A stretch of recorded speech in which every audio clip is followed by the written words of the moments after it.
أشهد أن لا إله إلا الله وحده لا شريك له وأشهد أن محمدا عبده ورسوله أما بعد فأعوذ بالله من الشيطان الرجيم بسم الله الرحمن الرحيم الحمد لله رب العالمين الرحمن الرحيم مالك يوم الدين إياك نعبد وإياك نستعين اهدنا الصراط المستقيم صراط الذين أنعمت عليهم غير المغضوب عليهم ولا الضالين لا يستوي القاعدون من المؤمنين غير أولي الضرر والمجاهدون في سبيل الله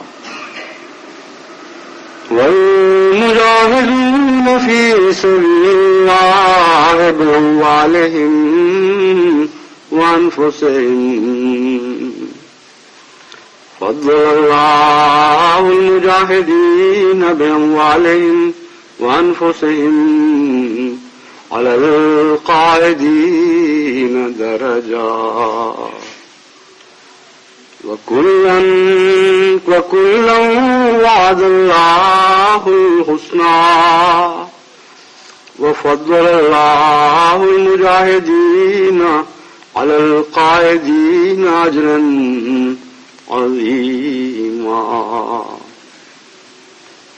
أجرا عظيما درجات منه ومغفرة ورحمة وكان الله غفورا رحيما.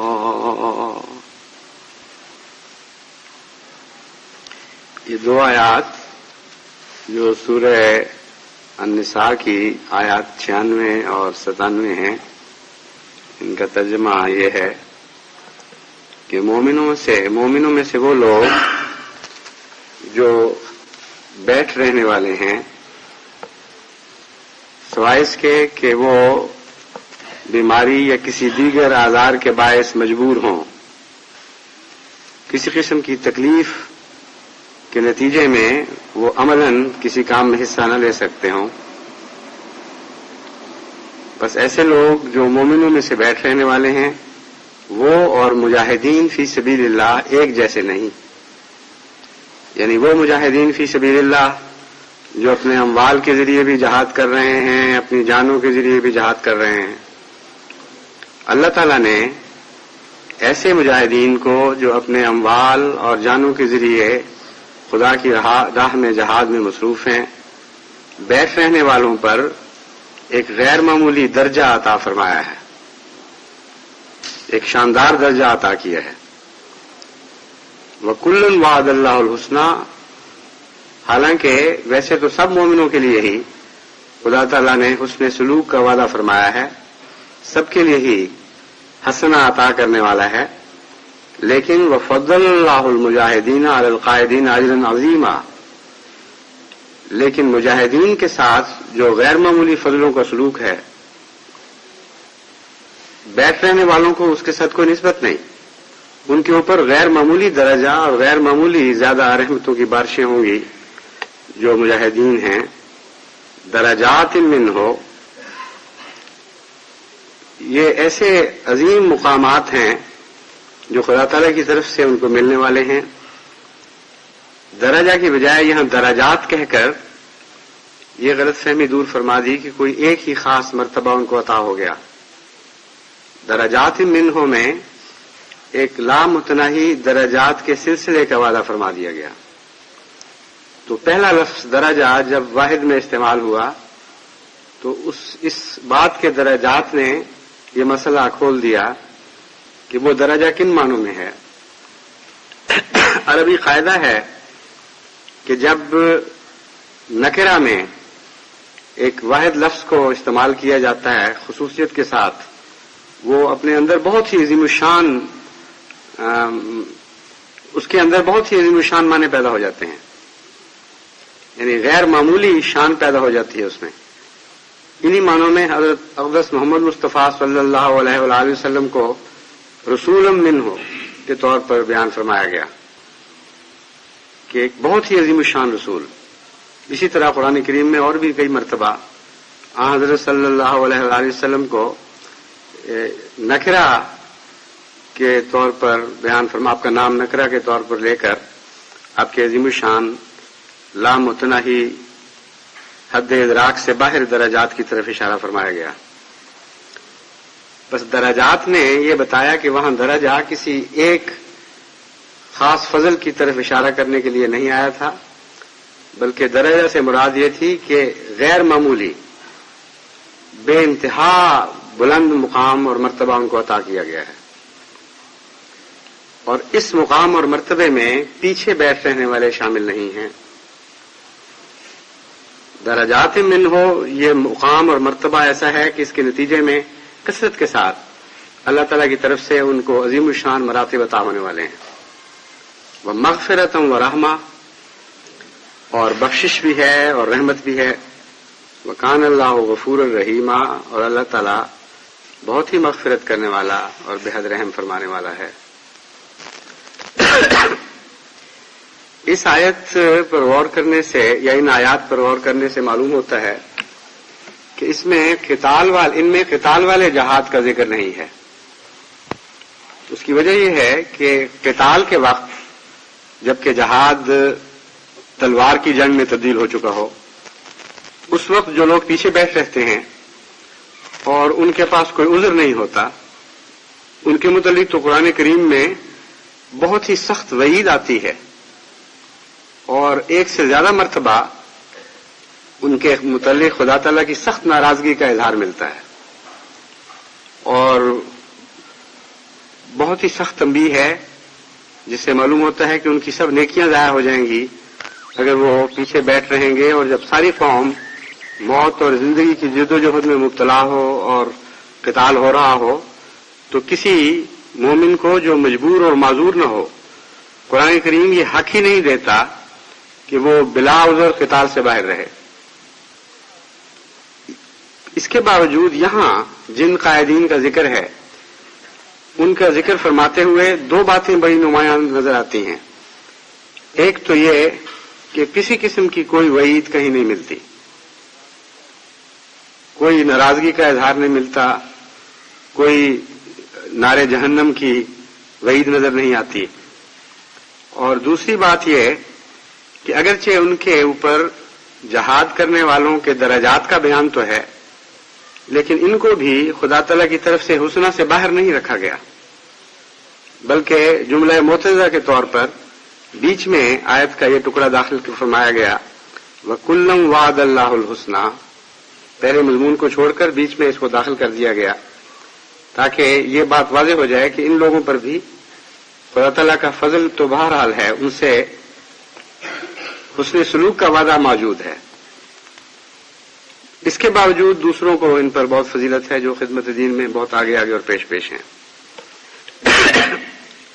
بس یہ کون سے مجاہدین ہیں اور یہ کون سے مومنین ہیں جن کے متعلق قرآن کریم نے یہاں ایک خاص رنگ میں روشنی ڈالی، اور وہ پیچھے بیٹھ رہنے والے کون سے ہیں جو پیچھے بیٹھ رہنے کے باوجود کسی نہ کسی رنگ میں ثواب میں شریک ہو جاتے ہیں۔ ان کے متعلق اگلی آیت کسی حد تک وضاحت فرما دیتی ہے۔ فرمایا ان الذین توفاہم الملائکۃ ظالمی انفسہم قالوا فیما کنتم قالوا كنا مستضعفين في الأرض قالوا ألم تكن أرض الله واسعة فتهاجروا فيها فأولئك مأواهم جهنم وساءت مصيرا. اور پھر فرمایا إلا المستضعفين من الرجال والنساء والولدان لا يستطيعون حيلة ولا يهتدون سبيلا فأولئك عسى الله أن يعفو عنهم وكان الله عفوا غفورا. ان دونوں کے متعلق یہ بیان فرما کر کہ بعض کو محض حسن سلوک کا وعدہ دیا گیا ہے، بعض کو غیر معمولی درجات عطا فرمانے کا وعدہ دیا گیا ہے، ایک اور گروہ کا ذکر فرمایا ان الذین توفاہم الملائکۃ ظالمی انفسہم. ایسے بھی ہیں جو اس حالت میں مرتے ہیں، یعنی خدا کے فرشتے ان کو اس حالت میں واپسی کا پیغام دیتے ہیں کہ وہ اپنے نفسوں پر ظلم کر رہے ہوتے ہیں. قالوا فیما کنتم، وہ فرشتے ان سے پوچھتے ہیں یا پوچھیں گے کہ تمہارا کیا حال تھا، کیوں تم نے ایسا کیا؟ وہ جواب دیتے ہیں کننا مستضعفین فی الارض، ہم زمین میں بہت کمزور سمجھے گئے اور ہم سے کمزوروں والا سلوک کیا گیا، اس لیے ہم اپنے دین پر قائم نہیں رہ سکے، نیک اعمال پر قائم نہیں رہ سکے. ظالمی انفسہم نے یہ بات واضح کر دی کہ کچھ ایسے لوگ بھی ہیں جو مجبوریوں کی حالت میں راہ حق سے یا عقیدتاً ہٹ جاتے ہیں یا عملاً ہٹ جاتے ہیں اور دین سے تعلق توڑ لیتے ہیں، خاموش ہو کر غائب ہو جاتے ہیں. تو یہ وہ قائدین ہیں جن کا پہلے قائدین سے کوئی تعلق نہیں، ایک الگ ایک تیسری قسم ہے جس کا بیان ہو رہا ہے. قالوا الم تکن ارض اللہ واسعۃ، فرشتے ان کو جواب دیں گے یا جواباً پوچھیں گے کہ کیا خدا کی زمین وسیع نہیں تھی کہ تم اس میں ہجرت کر کے چلے جاتے؟ اولئک مأواہم جہنم وساءت مصیرا، یہ وہ لوگ ہیں جن کو جہنم کی سزا دی جائے گی اور بہت ہی برا ٹھکانہ ہے، لوٹ کر آنے کی جگہ ان کی پہنچنے کی جگہ بہت ہی بری ہے. الا المستضعفین من الرجال، اب ایک چوتھے گروہ کا بھی ذکر فرما دیا گیا. الا المستضعفین من الرجال، ہاں وہ کمزور حال لوگ جن کو لوگوں نے بالکل بے طاقت دیکھا، مردوں میں سے بھی اور عورتوں میں سے بھی اور بچوں میں سے بھی. والنساء والولدان لا یستطیعون حیلۃ ولا یہتدون سبیلا، وہ کوئی ہیلہ نہیں پاتے، اتنے کمزور ہیں واقعتاً کہ ظالم اور جابر کا مقابلہ نہیں کر سکتے، اپنی اعلیٰ قدروں کی حفاظت نہیں کر سکتے. ولا یہتدون سبیلا، اور ملک چھوڑ کر باہر جانے کے لیے بھی ان کے پاس کوئی چارہ نہیں. فاولئک عسى اللہ ان یعفو عنہم، بعید نہیں کہ خدا تعالیٰ ایسے لوگوں سے عفو کا سلوک فرمائے. وکان اللہ عفوا غفورا، اور اللہ تعالیٰ بہت ہی عفو فرمانے والا اور بہت ہی بخشنے والا ہے. بس یہ جو چار گروہ ہیں یہ ایک ایسی حالت کی خبر دے رہے ہیں جس میں ایمان لانے کے نتیجے میں بعض خدا کے بندوں کو مظالم کا نشانہ بنایا جا رہا ہے. قتال نہیں ہو رہا، یک طرفہ ظلم توڑے جا رہے ہیں. اس وقت چار قسم کے گروہ ہیں جن کا ذکر ملتا ہے. ایک وہ جو ظلموں سے مروب ہونے کی بجائے خدا تعالیٰ کا پیغام دوسروں تک پہنچانے میں، مالی اور جانی قربانی پیش کرنے میں، خدا کی خاطر ہر قسم کے دکھ اٹھانے میں صف اول کے مجاہدین ہیں. ہر نیکی کے میدان میں مصائب کی شدت کے باوجود جرأت کے ساتھ آگے بڑھنے والے ہیں، اور کسی قسم کی آفات ان کے اخلاص اور ان کے جذبہ خدمت پر برے رنگ میں اثر انداز نہیں ہوتی. دوسرا گروہ وہ ہے جو اپنے دین کی تو حفاظت کرتا ہے، اپنے ایمان کو نقصان نہیں پہنچنے دیتا، لیکن عملاً غیر معمولی طور پر خدمت دین میں آگے نہیں بڑھتا، خاموش بیٹھ رہتا ہے. جو مجاہدین ہیں ان کو داد کی نظر سے دیکھتا ہے، ان کے حق میں دعائیں ضرور کرتا ہوگا، لیکن جانی یا مالی قربانی میں ایسے سخت دور میں انہیں خاص خدمت کی توفیق نہیں ملتی۔ تیسرے وہ ہیں جو ظلموں سے مروب ہونے کی وجہ سے اپنے دین کو نقصان پہنچا بیٹھتے ہیں، یا یعنی نظریاتی لحاظ سے یا عملی لحاظ سے کسی پہلو سے بھی ہو، اور باوجود اس کے کہ استطاعت رکھتے ہیں ہجرت نہیں کرتے۔ مالی منفعتیں، دنیا کے فوائد یا نقصانات کے احتمالات ان کو اس بات سے باز رکھتے ہیں کہ وہ ایک جگہ چھوڑ کر کسی اور جگہ چلے جائیں۔ ایسے لوگوں کے لیے نہایت سخت وعید ہے کہ جہنم ان کا ٹھکانہ ہے، اور یہ ٹھکانہ بہت ہی برا ٹھکانہ ہے۔ چوتھا گروہ وہ ہے جو اتنا کمزور ہے کہ نہ اپنے ایمان کی صحیح طرح حفاظت کر سکتا ہے، نہ ہجرت کی طاقت پاتا ہے، اور بالکل بے بس ہے۔ ان کے متعلق فرمایا کہ بعید نہیں کہ اللہ ان سے حسن سلوک فرمائے، ان سے عفو کا معاملہ کرے، کیونکہ ان کی بھی حالتیں مختلف ہوں گی۔ بعض لوگ نسبتاً بہتر توفیق پانے کے باوجود پورا اس سے استفادہ نہیں کر رہے ہوں گے، کچھ ایسے ہوں گے جو خدا کے نزدیک بالکل معذور ٹھہر رہے ہوں گے۔ تو ان کے متعلق عمومی مغفرت کا وعدہ فرما دیا ہے، یہ نہیں فرمایا کہ ان سب سے اللہ تعالیٰ عفو کا سلوک فرمائے گا۔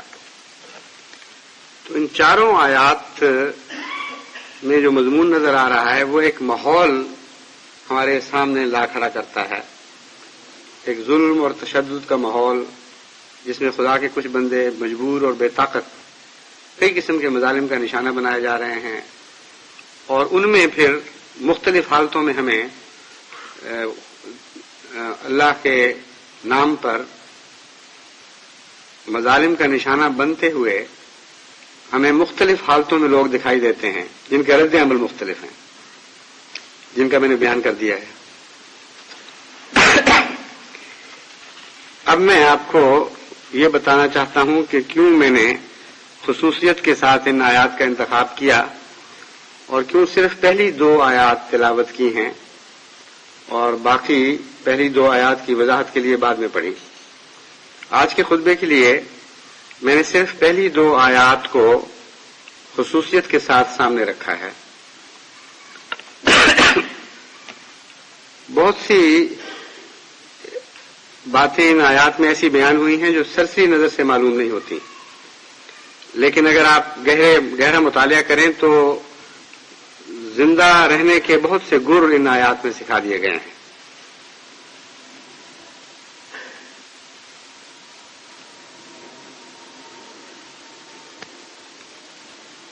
مختلف وقتوں میں مختلف منتظمین کو جن مسائل کا سامنا کرنا پڑتا ہے،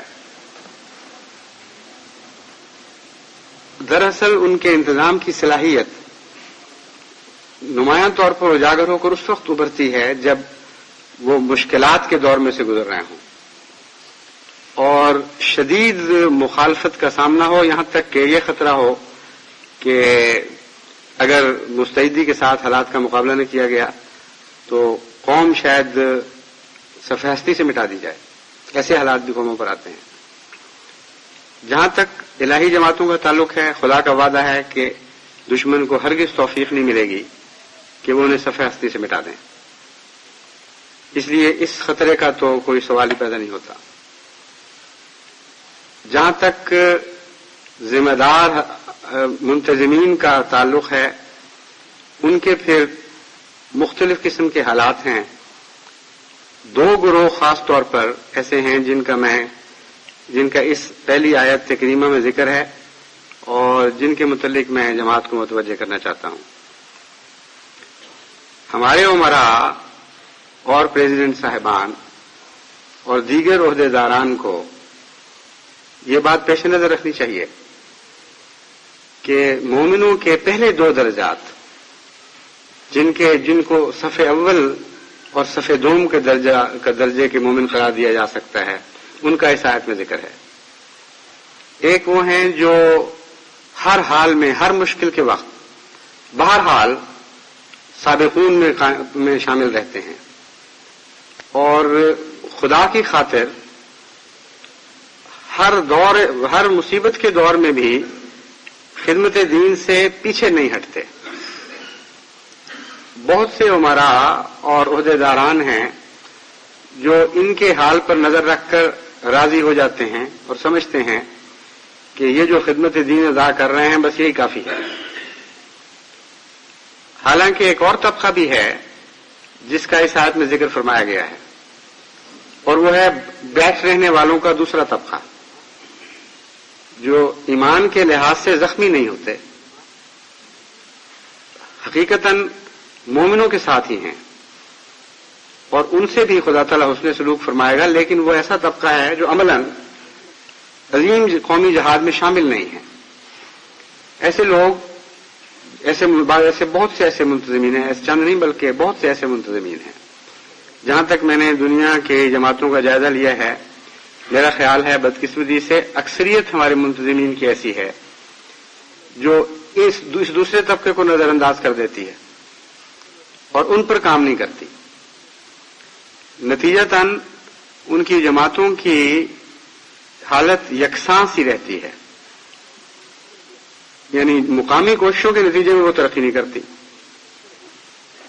دیگر حالات تبدیل ہو جائیں، بیرونی اثرات کے نتیجے میں ممکن ہے ان میں سے بعض سوئے ہوئے بھی جاگ اٹھیں، لیکن جہاں تک مقامی منتظمین کا تعلق ہے وہ نیم خوابیدہ طبقہ جو ضائع نہیں ہوا مگر جاگ کر قومی جہاد میں حصہ بھی نہیں لے رہا، اس کی طرف وہ متوجہ نہیں ہوتے. چنانچہ بعض ایسی جماعتیں ہیں کہ 20 سال سے وہ اسی حالت میں ہیں جو خدا تعالیٰ کی تقدیر سے خود بخود اچھے لوگ نکل کر آگے آ گئے، خدمت دین میں پیش ہیں. انہی کے کام کے مجموعہ کو ہم جماعت کے کام کا مجموعہ قرار دے سکتے ہیں. لیکن جو نسبتاً کمزور تھے یا خاموش بیٹھ رہنے والے تھے، ان کو بیدار کرنے اور صف اول میں شامل کرنے کی کوئی انتظامی کوشش نہیں کی گئی. آج بھی ایسا حال ہے. بعض جماعتیں میرے آنکھوں کے سامنے ہیں جن کے امراء مسلسل یہ خیال رکھتے ہیں کہ نسبتاً پیچھے رہنے والوں کو محنت کر کے آگے لایا جائے اور ان کو عظیم الشان درجات سے محروم نہ رکھا جائے.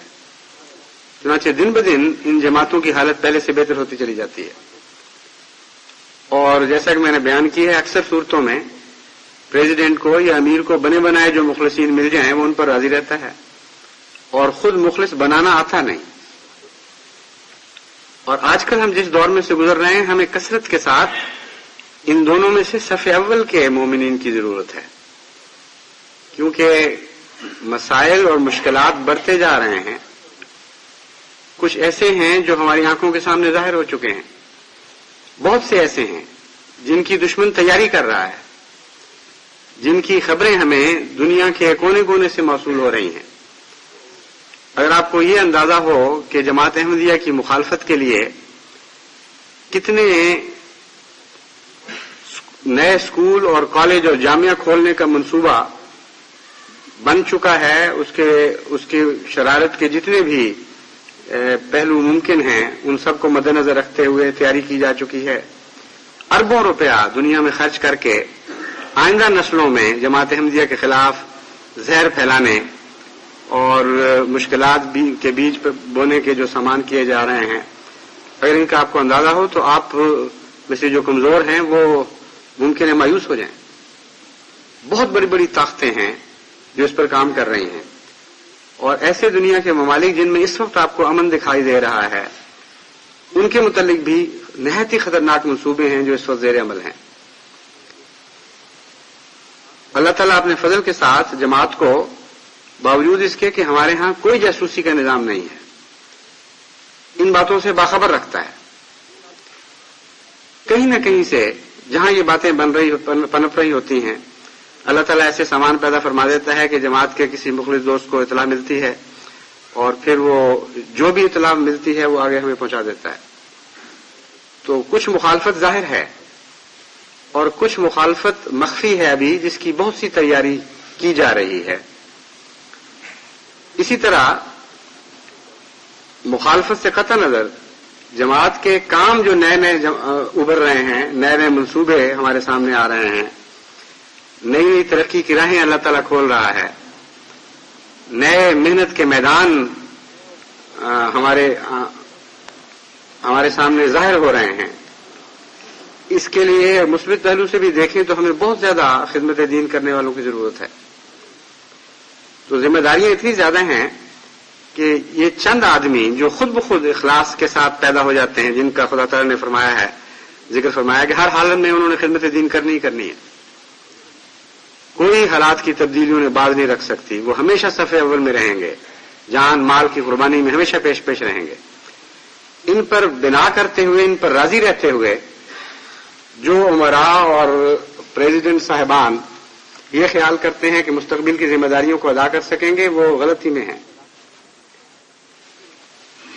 ایسے لوگوں کی مثال ذمہ داروں کی صورت میں اس طرح دی جا سکتی ہے کہ بعض ذمہ دار ایسے ہوتے ہیں جن کو زمین کا جو اچھا ٹکڑا مل جائے اسی پر فصل لگاتے رہتے ہیں، اور جو نسبتاً کمزور ٹکڑے ہیں ان کی بحالی کی کوشش نہیں کرتے، یہ محنت برداشت نہیں کر سکتے. نتیجتاً دو طرح کے نقصان پہنچتے ہیں ان کو. اول یہ کہ جو زمین بحال ہو سکتی تھی، بحال نہ ہونے کے نتیجے میں بد سے بدتر ہوتی چلی جاتی ہے، اور پھر یہ خطرہ پیدا ہو جاتا ہے کہ وہ ایسی حالت میں پہنچ جائے کہ پھر اس کی واپسی ممکن نہ ہو. چنانچہ یہ جو تیسری آیت میں ذکر ہے وہ اسی قسم کی زمینوں کا ذکر ہے.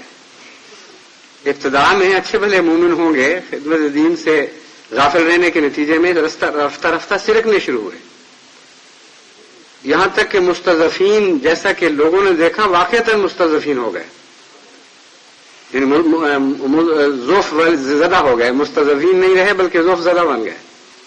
پہلے دشمن نے ان کو کمزور سمجھا، پھر واقعتاً کمزور ہو گئے. چنانچہ ایسی زمینیں پھر ہاتھ سے نکل جاتی ہیں اور کلر تھور کا شکار ہو جاتی ہیں. ان کو واپس لانے کے لیے غیر معمولی محنت کرنی پڑتی ہے. کچھ زمیندار ایسے ہیں جو ان پر بھی محنت کرتے ہیں اور ان سے بھی غافل نہیں رہتے، ان کو بھی واپس کھینچ کر واپس لانے کی کوشش کرتے ہیں. اور ایسے جو دو قسم کے زمیندار ہیں، ان کے حالات میں زمین آسمان کا فرق پڑ جاتا ہے. مجھے لمبا تجربہ ہے زمینداری کا، خود اپنے بھی اور بھائیوں کی مشترکہ زمین پر بھی میں نے کام کیا ہے، اس لیے میں جانتا ہوں کہ جہاں ایسا مینیجر ہو جو محض دکھاوے کے لیے اپنی ایوریج یعنی اوسط کو بڑھانا چاہتا ہے، وہ بالعموم اچھی زمینیں اپنی لیے چن لیتا ہے اور انہی پر کام کرتا ہے، اور وہ کہتا ہے کہ دیکھیں میرے فی ایکڑ اوسط کا معیار دوسرے سے بہتر ہے. اس کے مقابل پر ایک دوسرا مینیجر ہوتا ہے جو دیانتداری اور اخلاص کے ساتھ ذمہ داری سے محبت کرتے ہوئے ذمہ داری کے اصولوں کو سمجھ کر کام کرتا ہے. اس کی کیفیت یہ ہے کہ شروع میں بعض دفعہ اس کی اوسط کم دکھائی دیتی ہے اور بعض دفعہ کئی سال تک اس کے کام کی خوبیاں ظاہر نہیں ہوتی، لیکن رفتہ رفتہ جب آپ دیکھتے ہیں تجزیہ کر کے گزشتہ سالوں سے مقابلہ کر کے تو معلوم ہوتا ہے کہ اس کی زمینیں پہلے دوسرے مینیجر کی نسبت بہت زیادہ آگے نکل چکی ہیں. خراب زمینوں اچھی زمینوں کی نسبت میں فرق پڑ گیا، اچھی زمینیں پہلے سے بہت بہتر ہو گئی رفتہ رفتہ. لیکن اس کے برعکس جو خراب مینیجر ہے یا خراب زمیندار یا ناواقف زمیندار، اس کو ایک اور نقصان بھی پہنچتا ہے. اگر زمین اچھی ہو اور تھوڑی ہو اور اس پر زیادہ بوجھ ڈالا جائے تو پھر وہ اچھی نہیں رہتی اور وہ بھی کمزور ہونے لگ جاتی ہے. طاقت سے بڑھ کر بوجھ ڈال دیں تو جتنا پہلے آپ حاصل کر سکتے تھے اس سے وہ حاصل نہیں کر سکتے. اب مثال لیں، ہمیں مالی طور پر قربانی کی مسلسل پیچھے سے ضرورت پڑتی چلی جا رہی ہے اللہ کے فضل سے، اور جماعت بڑے شوق سے اس میں حصہ لیتی چلی جا رہی ہے. کئی امیر ہیں جو نسبتاً مالی قربانی میں پیچھے رہنے والوں کی طرف بھی توجہ کرتے ہیں. چنانچہ جب نئی تحریکیں آتی ہیں، جب نئے قسم کے مالی قربانی کے تقاضے سامنے آتے ہیں تو ہر وقت کچھ نئے لوگ ہیں جو آگے آ کر اس بوجھ میں ساری جماعت کے شریک ہوتے چلے جا رہے ہوتے ہیں. بعض عمرا ایسے ہیں دوڑ دوڑ کر انہی کے پاس جاتے ہیں جن کو مالی قربانی کی عادت ہے، اور ایک دفعہ، دو دفعہ، تین دفعہ جب ان پر بوجھ ڈالتے ہیں تو چوتھی یا پانچویں دفعہ پھر آخر وہ اپنے دروازے بند کرنے لگ جاتے ہیں. گھبرانے لگ جاتے ہیں کہ اب فون آیا ہے یا اطلاع آئی ہے یا دروازہ کھٹکا ہے تو ضرور کچھ مانگنے کے لیے آئے ہوں گے. ان کے اوپر ضرورت سے زیادہ بوجھ ڈالنے کے نتیجے میں جماعت پر بھی ظلم کیا گیا اور ان کی ذات پر شدید ظلم کیا گیا.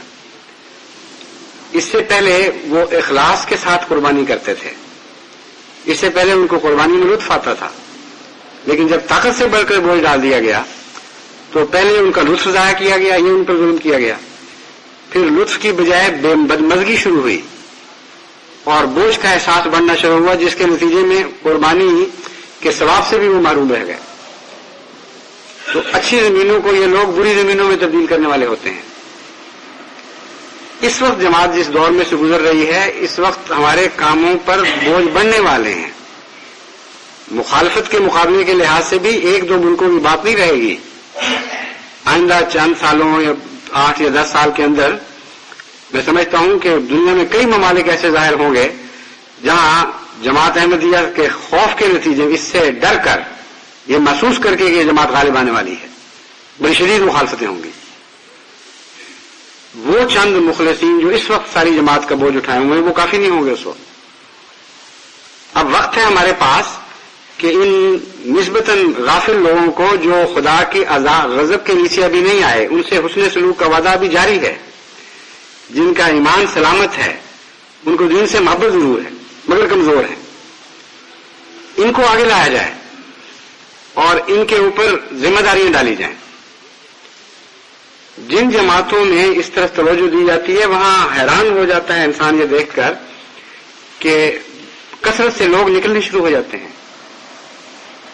بڑی برکت پڑتی ہے اس کام میں. چنانچہ میں نے انگلستان کی مثال بارہا دی ہے. جب میں یہاں آیا تھا اس سے پہلے چند گنتی کے آدمی چہرے تھے، وہی ہر کام میں بار بار سامنے آنے والے تھے اور جو کام ہوتا تھا بالآخر ان کے ذمہ ڈال دیا جاتا تھا.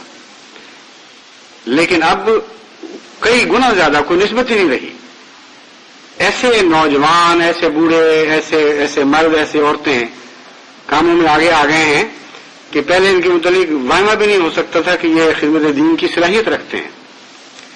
اور ان میں سے پھر ایسے اچھے چمکے ہیں بعض کہ پہلوں سے بھی آگے بڑھ گئے ہیں.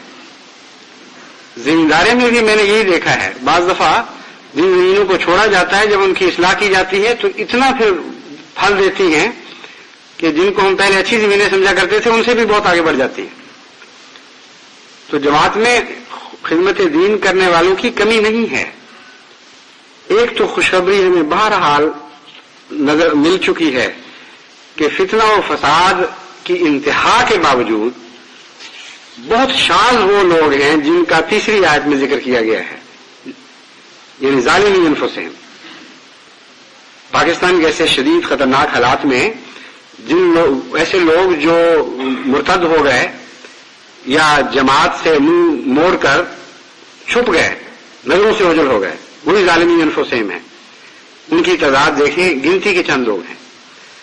تو یہ تو ایک عظیم الشان خوشخبری ہے کہ اللہ تعالیٰ نے اس ابتلا میں سے جماعت کے اکثر حصے کو اس طرح گزارا کہ وہ مرے نہیں اور شدید زخمی بھی نہیں ہوئے. معمولی کمزوریاں پیدا ہوئیں، ایسی کمزوریاں جن سے خدا مغفرت کا سلوک فرمانے کا وعدہ فرما رہا ہے. دوسری بڑی خوشخبری یہ ہے کہ ہم ایسی زمینیں کثرت کے ساتھ موجود ہیں جو اصلاح کے لائق ہیں اور تھوڑے سے کام کے نتیجے میں بہت ہی زرخیز زمینیں بن سکتی ہیں. اور انذار کا پہلو یہ ہے کہ اگر ان کی طرف توجہ نہ کی گئی، اگر ان کو صف اول میں لانے کی کوشش نہ کی گئی تو یہی وہ زمینیں ہیں جو رفتہ رفتہ تیسری قسم میں تبدیل ہوا کرتی ہیں اور پھر کلر تھور بن جاتی ہیں. پھر ان کی بحالی کی اگر کوشش کی بھی جائے تو بہت زیادہ محنت کرنی پڑتی ہے. تو ہر جگہ کے عمراء اور پریزیڈنٹ صاحبان اور دیگر کارندوں کو اس طرح توجہ کرنی چاہیے کہ آئندہ بڑھتی ہوئی ضرورتوں کے پیش نظر ہمیں ابھی سے خدمت دین کی صف اول میں کام کرنے والوں کی تعداد کو بڑھانا چاہیے. اس سلسلے میں کچھ نفسیاتی روکیں بھی ہیں جن کا تجزیہ ضروری ہے، ورنہ بہت سے امیر اور پریزیڈنٹ صاحبان ایسے ہوں گے جن کو پتہ ہی نہیں ہوگا اپنا کہ ہم کیوں یہ کام نہیں کر رہے. کچھ تو جیسا کہ میں ایک پہلے خطبے میں بھی اشارہ کیا تھا، اپنی بیوقوفی کی وجہ سے یہ سمجھتے ہیں کہ کچھ لوگ ہمارے ساتھی ہیں اور کچھ لوگ ہمارے دشمن ہیں. یعنی ناجائز طور پر بے وجہ بعض احمدیوں پر اعتماد نہیں کرتے. وہ سمجھتے ہیں کہ یہ تو ہیں ہمارے مخالفین، ان کو ایک طرف چھوڑ دو، اور یہ چند لوگ اچھے ہیں. یا مخالف نہ بھی سمجھے تو بدظنی کرتے ہیں. جب ان سے پوچھا جاتا ہے تو کہتے ہیں جی یہاں تو قحط الرجال ہے، کام کرنے والے ملتے ہی کوئی نہیں. قحط الرجال تو نہیں ہے لیکن قحط العقل ضرور ہو سکتا ہے. قرآن کریم بتا رہا ہے کہ قحط الرجال نہیں ہوتا. بہت سے لوگ خاموش بیٹھے ہوئے ہوتے ہیں، تمہیں نظر نہیں آ رہے ہوتے. اس دور کی آزمائش نے ہمیں بتا دیا کہ ہمارے ہاں کثرت سے ہیں ایسے لوگ جن میں الرجال بننے کی خاصیت موجود ہے. ان کو اگر صحیح طریق پر آپ آگے لانے کی کوشش کریں تو بہت اچھے اچھے لوگ آپ کے پاس موجود ہیں جن کو آپ نظر انداز کیے بیٹھے ہیں. بس بہت سے عمراء ہیں جو بدظنی کرتے ہیں. حالانکہ در حقیقت اگر گہری نظر سے دیکھا جائے تو دنیا کے کسی دور میں بھی قحط الرجال نام کی کوئی چیز نہیں ہے. سب سے زیادہ خطرناک دور جسے قحط الرجال کا دور کہا جا سکتا ہے وہ انبیاء کے ظہور کا دور ہوا کرتا ہے. ایک دفعہ تو یوں دکھائی دیتا ہے کہ ایک شخص کے سوا خدا تعالیٰ نے ہر دوسرے انسان کو رد فرما دیا ہے. ایک وجود ابھرتا ہے اور اس کے ارد گرد سارے فساد کی کیفیت دکھائی دیتی ہے. وہ لوگ جو انتہائی ردی حالت میں دکھائی دے رہے ہوتے ہیں وہ وجود ان پر ہاتھ ڈالتا ہے اور ان کے اندر پاک تبدیلیاں پیدا کرنی شروع کر دیتا ہے. یتلو علیہم آیاتہ ویزکیہم ویعلمہم الکتاب والحکمہ وإن كانوا من قبل لفی ضلال مبین. بے نقشہ ابھرنے لگتا ہے. بس حضرت محمد مصطفیٰ صلی اللہ علیہ وسلم کے زمانے میں جتنا قحط الرجال ممکن ہو سکتا تھا وہ تھا بظاہر، لیکن اللہ کی تقدیر نے ثابت کیا کہ خدا کے بہادر بندوں کے سامنے قحط الرجال نام کی کوئی چیز نہیں ہوتی. جو اللہ پر توکل کرنے والے ہوتے ہیں، دعاؤں اس سے خدا کی مدد مانگتے ہیں اور جہاد فی سبیل اللہ اپنے اموال اور اپنی جانوں سے کرنے کے لیے ہم وقت تیار رہتے ہیں، ان کو خدا یہ توفیق بخشتا ہے کہ جہاں مرد نظر نہ آ رہے ہوں وہاں سے مرد پیدا کر کے دکھا دیتے ہیں. حضرت مسیح موعود علیہ السلام نے لکھا ہے کہ گوبر کے ٹکڑے نظر آتے تھے جن پر ہاتھ ڈالا محمد مصطفیٰ صلی اللہ علیہ وسلم نے اور چمکتی ہوئی سونے کی ڈلیوں میں تبدیل فرما دیا. بس آپ بھی تو اسی کے غلام ہیں، اسی کی محبت کا دعویٰ کرنے والے ہیں، اسی عظیم وجود کے کام کو آگے بڑھانے کا عہد لے کر اٹھیں. اس لیے جماعت احمدیہ کو یہ کہ افراد کو اگر کوئی امیر یہ کہہ کے رد کرتا ہے کہ یہاں قحط الرجال ہے تو جھوٹ بولتا ہے. اس کے ہاں عقل کا یا ایمان کا قحط تو ہو سکتا ہے لیکن قحط الرجال نہیں ہے. اگر قحط الرجال ہوتا نعوذ باللہ من ذالک تو اس وقت پاکستان کے اکثر احمدی مرتد ہو چکے ہوتے. اس لیے کمزوری اور میں یہ نہیں کہہ سکتا تھا کہ پوری طرح کم بے عملی کا شکار ہیں، لیکن نسبتیں ہوا کرتی ہیں. یہ دو گروہ خدا تعالیٰ نے نمایاں طور پر دکھائے ہیں. یہ مطلب نہیں کہ ان کے درمیان کوئی اور ٹکڑا ہی نہیں آتا. درجہ بدرجہ فرق پڑا کرتے ہیں. بس اس وقت میرا جائزہ یہ ہے کہ جماعت ساری دنیا کی جماعتوں میں اکثر جماعتوں میں اکثر احمدی ایسے ہیں جو ابھی صف اول کے مجاہد نہیں ہیں، جس کا مطلب یہ ہے کہ غیر معمولی کام کی گنجائش موجود ہے.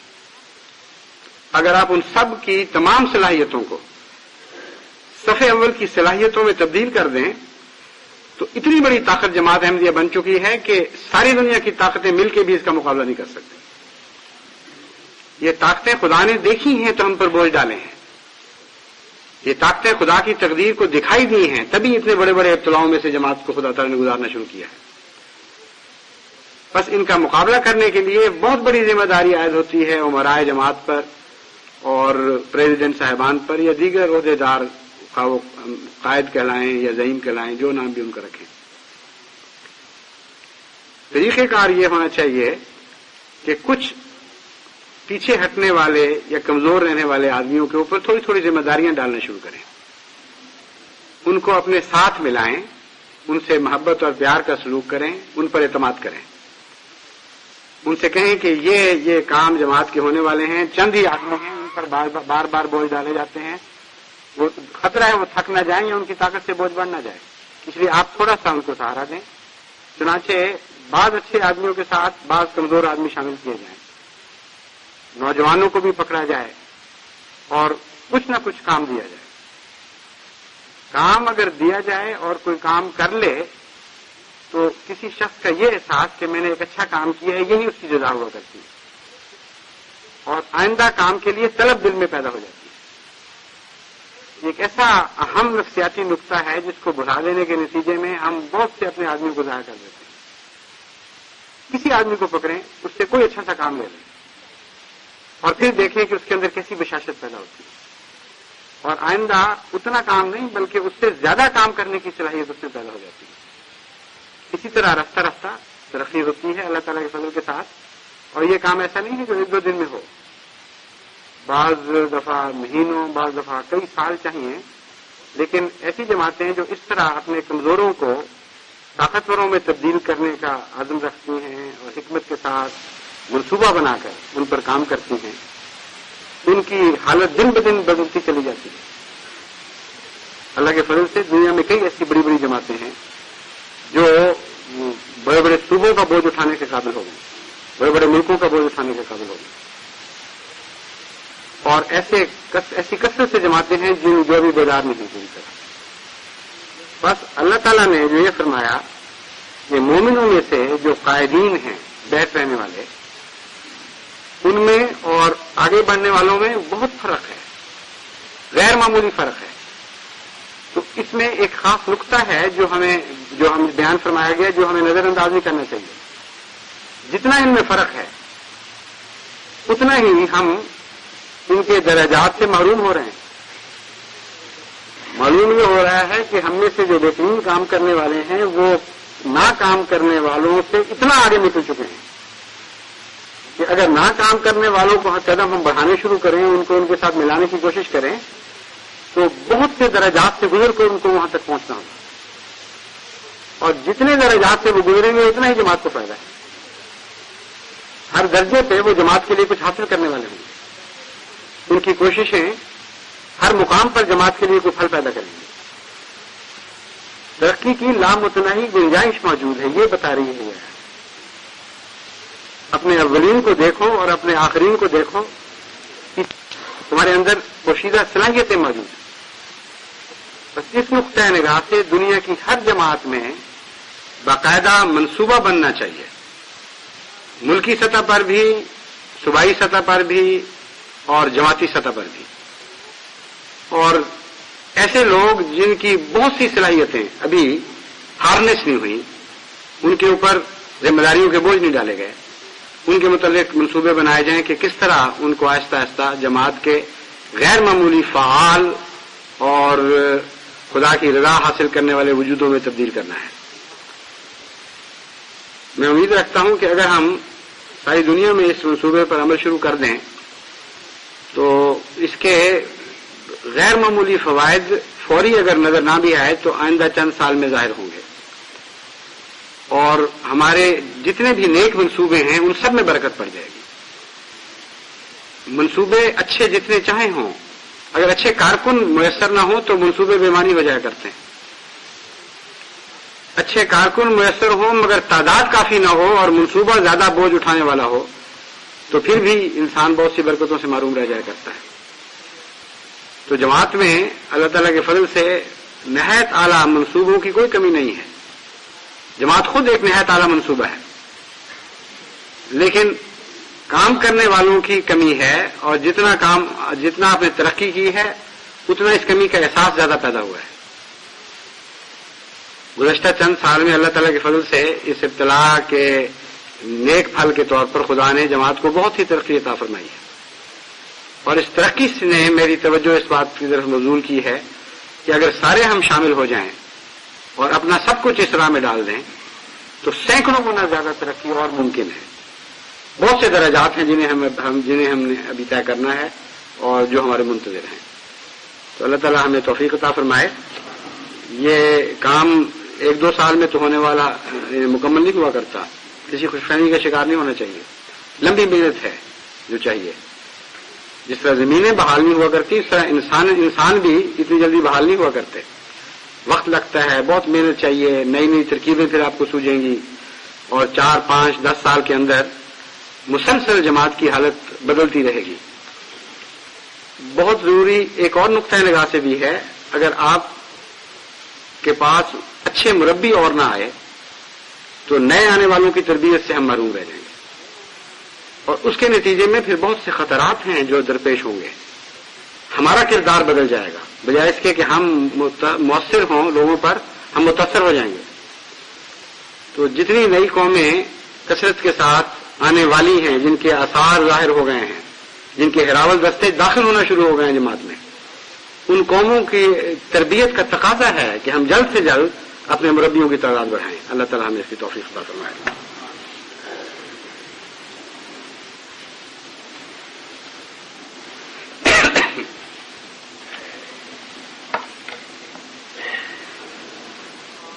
الحمد للہ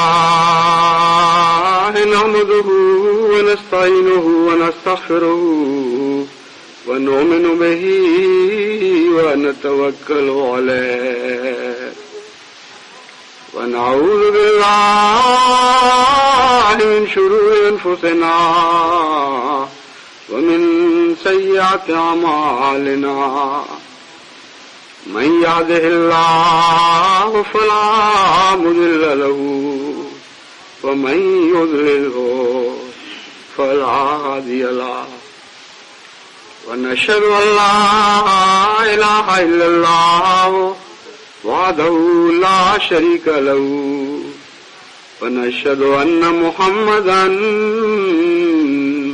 عبده ورسوله. عباد اللہ رحمكم اللہ ان اللہ یامر بالعدل والإحسان وإیتاء ذی القربى وینہی عن الفحشاء والمنکر والبغی یعظکم لعلکم تذکرون. اذکروا اللہ یذکرکم وادعوہ یستجب لکم ولذکر اللہ اکبر.